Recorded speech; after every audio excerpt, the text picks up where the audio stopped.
اب اگلے سٹیپس میں ہم نے انشاءاللہ بلاول صاحب جنوری میں تشریف لا رہے ہیں.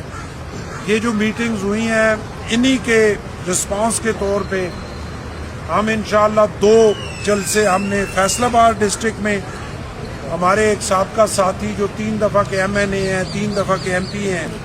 وہ پاکستان پیپلز پارٹی میں شمولیت کا اعلان کریں گے اور ان کے گھر جانا ہے اور وہاں پہ پبلک گیدرنگ کرنی ہے. اسی طرح سیالکوٹ میں ہمارے سابقہ ساتھی جو سابقہ منسٹر تھے سابقہ MPA تھے انہوں نے عوامی گیدرنگ کرنی ہے اور وہاں پہ وہ اپنے سارے خاندان سابقہ تحصیل ناظم اور بڑے تکڑے لوگ جو ہیں وہ بلاول صاحب کے ساتھ پاکستان پیپلز پارٹی میں شامل ہوں گے. اس کے ساتھ ساتھ ہم نے انشاءاللہ 10 سے 15 ہزار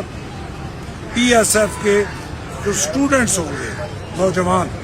ان کا کنونشن کرنا ہے انشاءاللہ لاہور میں. اور اس کے ساتھ ساتھ جو کرسچن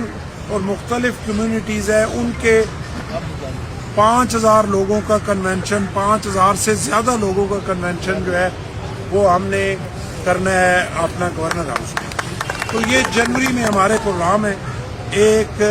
سلسلہ ہے جو اللہ کے فضل و کرم سے چل نکلا ہے اور پیپلز پارٹی پنجاب کی پارٹی ہے پنجاب میں بنائی گئی.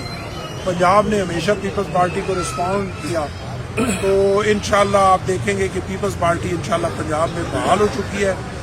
اور اگلے الیکشن میں انشاءاللہ بہترین رزلٹ دے گی اور پنجاب کے رزلٹ کے بل بوتے پہ انشاءاللہ بلاول بھٹو اس ملک کے اگلے وزیر اعظم